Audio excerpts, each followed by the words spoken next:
Gala, kumusta?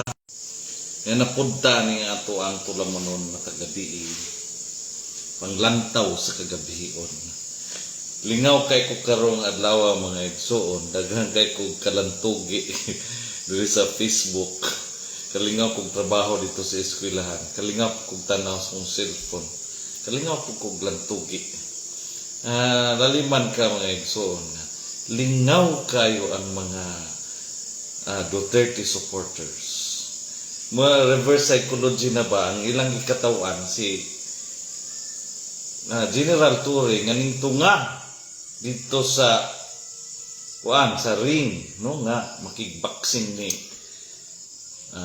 Basti. Lingaw kay sila kay abi nila katawanan daw. Yung wala nila katawing ang nidagan, nilayas, ni bahag ang ikog kay talawan. Reverse psychology na gyud karon ang mga tao. Murag na change na ang utok sa mga tao. Ang ilang katawanan ang kadto hinong ni tunga. Ang dalagan mo hinuoy wala nila katawi. Mo nay kuan kalatawanan mga igsoon. This evening nga tuang topic, it's about gyapon Basti and Torre nga hagit manggod ni si Basti Duterte o sinuntukay ni Torre.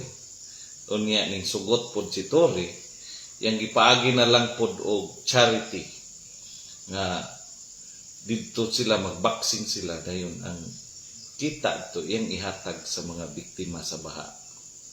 So mo na ato ang hisgutan karon with the title of Gloves and Grace when leadership faces the ring.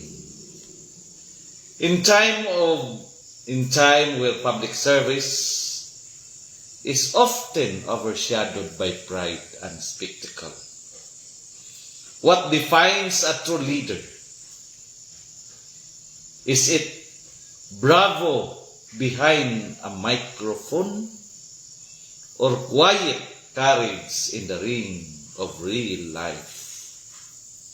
On July 19, 2025, during a live broadcast of the Basta Davaoenyo program, Mayor Basti Duterte hurled an unexpected challenge to General Benjamin Torre, a boxing match. It wasn't a backroom proposal, nor a coordinated event. It was raw, emotional, and completely spontaneous. Walay klaro nga sabot, walay venue, o walay schedule. It was more of a dare than a plan. A spark thrown into dry grass. But 5 days later, on July 24, General Torre picked it up, not to escalate tension, but to transform the challenge into something meaningful. He accepted not just to fight, but to raise funds for a cause greater than himself. That is leadership, not driven by ego, but by purpose. He organized an event. He invited the public and aligned the event with charity. The scheduled date, July 27, the same date when momentum was high and public interest was peaking. Not a trap, but a turning point. And where was Basti Duterte? He had already filed a travel authority to Singapore a month before, and it was approved on July 20. just one day after he made the challenge. He left on July 25. Walay klaro nga komunikasyon, walay formal nga tubag. No coordination, no explanation. He walked away from a challenge he himself created. Under Republic Act number 6713, also known as the Code of Conduct and Ethical Standards for Public Officials and Employees, public servants are expected to act with professionalism, responsibility, and transparency. Public officials and employees shall perform and discharge their duties with the highest degree of excellence, professionalism, intelligence, and skills. That is Republic Act 6713, Section 4A. Where then lies professionalism in issuing a public dare only to vanish without a word. General Torre, on the other hand, displayed the very qualities expected of a public servant. Initiative, respect, and integrity. He did not ask for the challenge. It was thrown at him. He did not hide behind politics or emotion. He stood before the people, trained and prepared. In the words of Scripture, let all that you do be done in love. 1 Corinthians chapter 16, verse 14. If it is possible, as far as it depends on you, live at peace with everyone. Romans chapter 12, verse 18.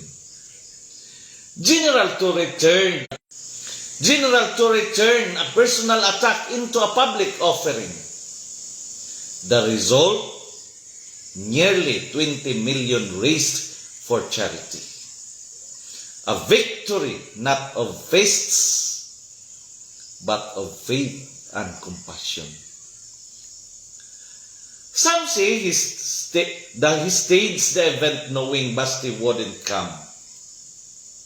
But ask yourself, if a man truly feared the fight, would he show up in the ring?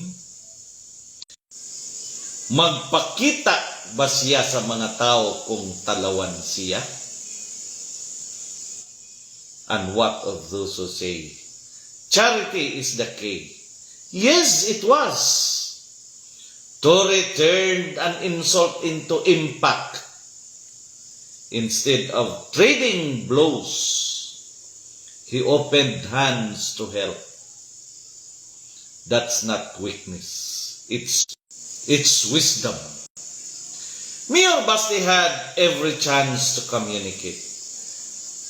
He could have responded with clarity and coordination. But instead, he chose to travel. That's his right. But it was also his responsibility to follow through if he meant his challenge seriously.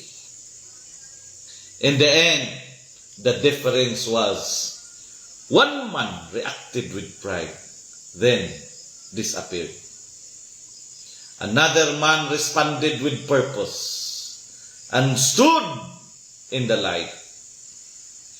Dili ang kusog, manghamon ang tinuod nga gamhanan, kundi ang musukol sa iyang katungdanan bisan og lisod. General Torre did not seek the spotlight. It was forced on him. Yet he showed us what leadership can look like: disciplined, humble, and mission-driven. Let this be a reminder in the ring of public service. Ang tinuod nga kampyon dili ang maayo mulingkod sa mikropono, kundi ang mulihok alang sa katawhan. And that, my dear listeners and viewers, is what this nation sorely needs. Not noisy leaders, but noble ones.